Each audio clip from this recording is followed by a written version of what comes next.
so quickly. It's just like you just have to walk 2 steps, you're right there. Yeah, it's really just it's super small. The routes are weird on the nuke one. I'm just not a big fan of it. Every time there's pubs, when I'm like playing pubs, I never ever grab it. See, just can't do it. I like the bigger. I like the bigger maps because I get to run around longer. Exactly. Even though I think I'm staying alive longer and doing better, I'm really not. I don't get any kills. Yeah, but still, yeah, I'm alive longer. Yeah, right? you're alive longer. That's essentially what matters. So joining up in here on Strikezone now.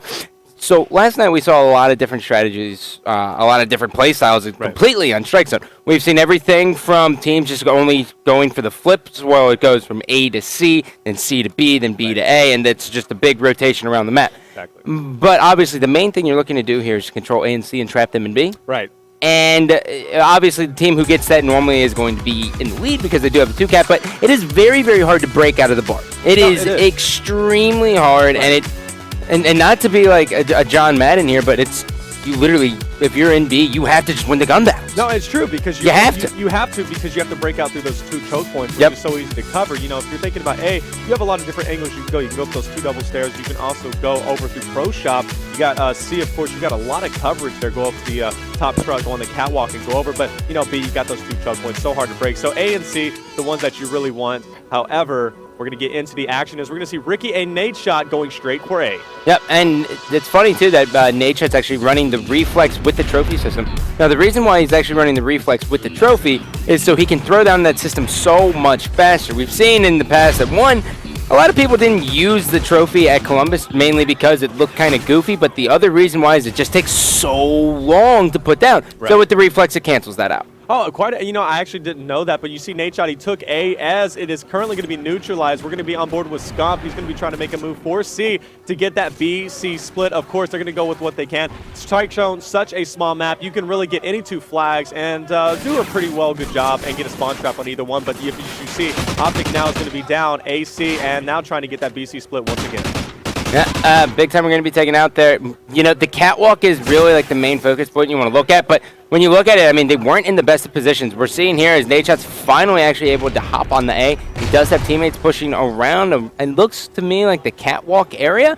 So, not in the worst positions here. Big time are just going to hold down the bar, and I'm expecting to see Scump actually probably push straight in, and he's going to be taken out. Yeah, he got taken out from the back. Nade shot was successful in capturing A. Almost had that turn on. Hopping on board with Big T is going to be going catwalk as well. Probably going to C. Yes, he is, in fact, going to be going to C and trying to get that AC split once again. And this is what we were talking. No, he's actually going to go for B. Quite interesting. Why do you think he did that? I think he was actually going for the choke point here because Ricky is coming behind him, but yeah, I would have liked to see him actually hop on it right away and have Ricky push those stairs, but it's really it's those last couple seconds where you're just kind of like, okay, I'm going to push up the stairs, you got it. It's the small communications. I don't know what he said to Ricky, but I mean, at least they were able to get B here, but they do have to worry because as soon as you see them go for B, if you're eLevate, you just push straight through Pro Shop and you go courtyard, and now as you're seeing that you're losing A. He has a guy in front of him, gets the 2-piece. That's going to be 2 members down. Yeah, Ricky with a nice kill, able to successfully hold down A and B, and it looks like he could be making his way for Pro Shop to try and go for the triple cap. If they did that, they can get a substantial lead as eLevate will have to go into damage control to try to capture at least 1 flag. Big timer, he's going to be trying to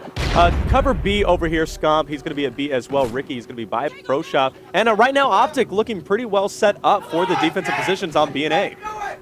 I am actually a really big fan of where Ricky was positioned, if we can hop on board with him real quick.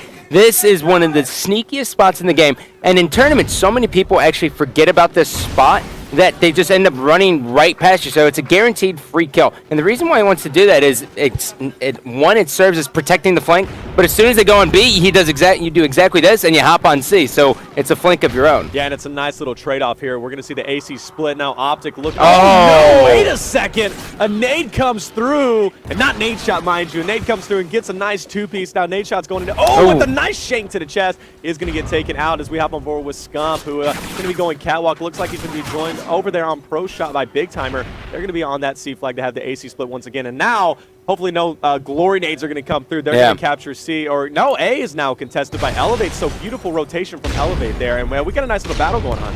Yeah, and it's actually kind of surprising to me that Miyagi's been such a savage this entire tournament. I mean, he is a freak of nature. And he's not having the best of game right now. It is 6-9, and it is very early in the morning, so I'd like to see him actually turn up. But really, the collective of Optics is doing an exceptional job. I mean, these guys have been playing Domination for so long. They understand. Let's just keep hopping and hopping and hopping. And the main thing you're looking to do is getting double caps and tri-caps. You know, these players have been playing on Optic since COD 4, so they got tons of experience when it comes to Domination. Oh, yeah. That was one of the original game types. And on board with Nadeshot, picks up a nice kill, even though he's stunned as a player to his right. Is going to get a nice two-piece there. And where's he going to be going after this? His teammates capturing B. We see someone on Pro Shop. Let's actually get on board with him.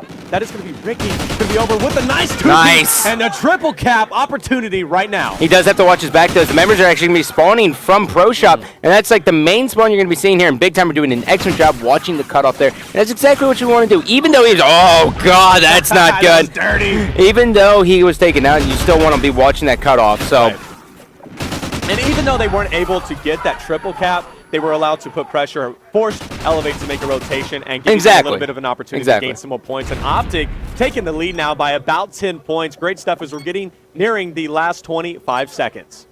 Ricky hanging out on the stairs, Scumps in front of him. There is a guy coming around the courtyard here, and it's going to be right to his right. That's his Call of Duty timing for you, and that is so fortunate.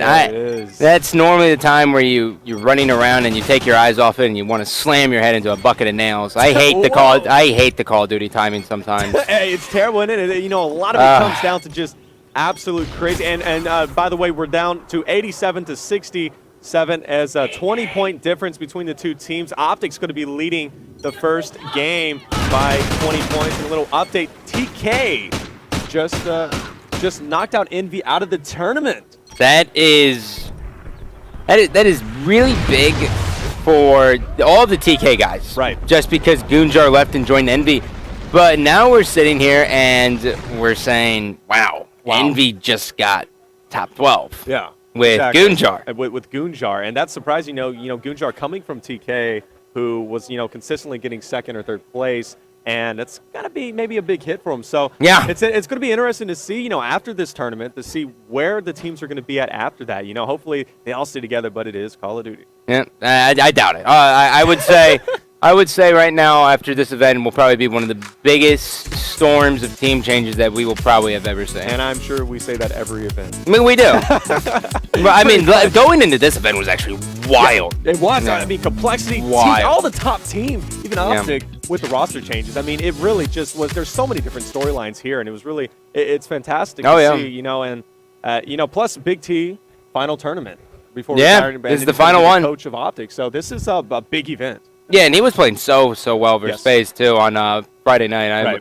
I was really heartbroken to see that because I've done well for quite some time now because we go way back all the way to the start of like MLG essentially, and I just wanted to see him actually close out. But so that was the first side of Domination here. They did win by 20 points, so now we are going to flip the side, go on to the other, and now we are going to see how the guys of eLevate actually plan on playing with A. Now, sometimes when you get this first initial spawn, you will see as teams actually like to send two guys through Pro Shop and try to stop the guys on C. Right. And then other times you actually like to see a double cap here on A. Right.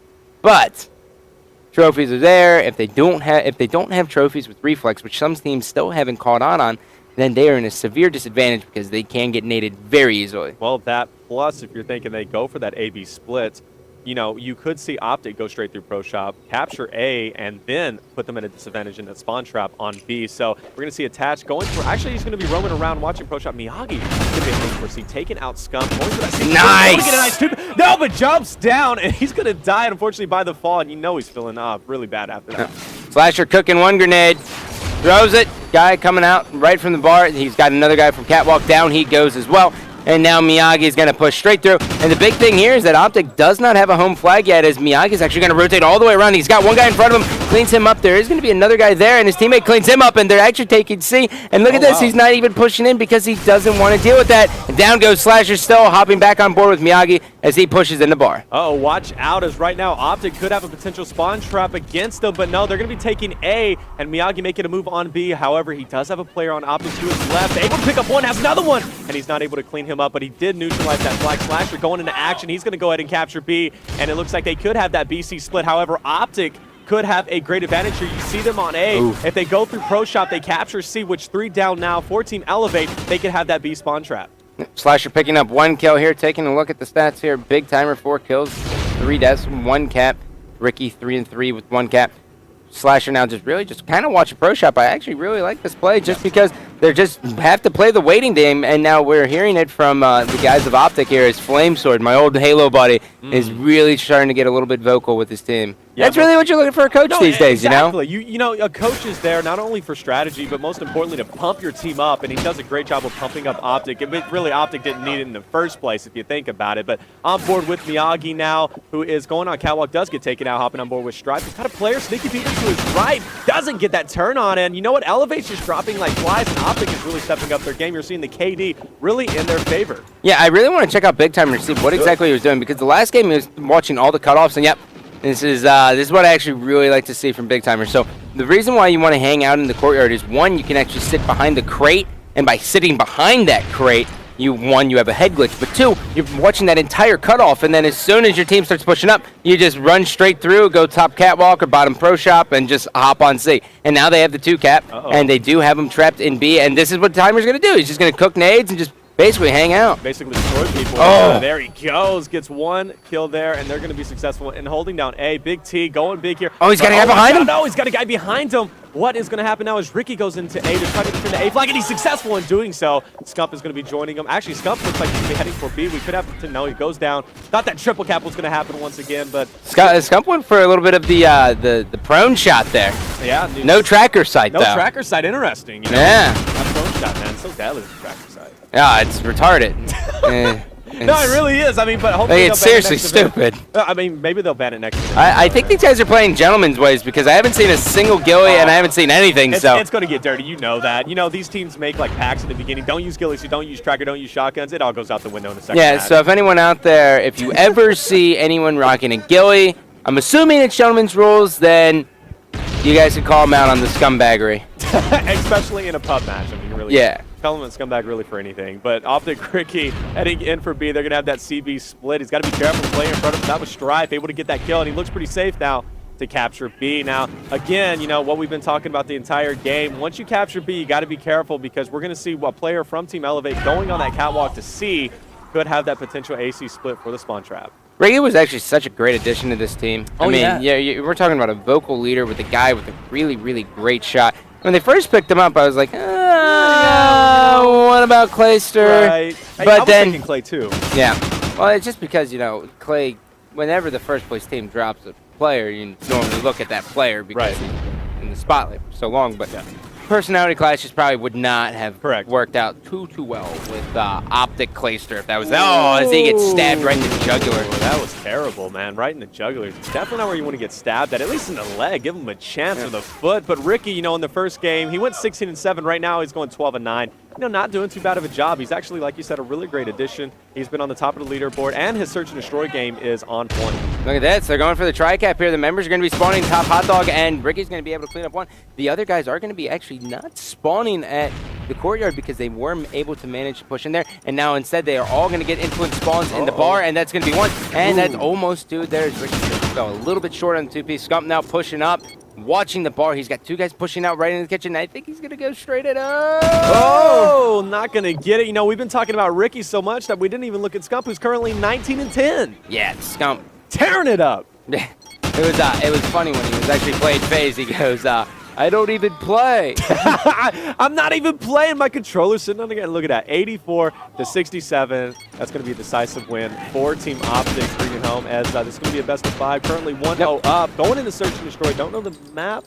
Figure out the map in a little bit. But like I said, search and destroy, you know. Actually, search and destroy is going to be interesting. You know, if you're looking. Sovereign? It's going to be Sovereign search and destroy. Oh, that's probably my favorite search and destroy map by far. Why is that? Let me know.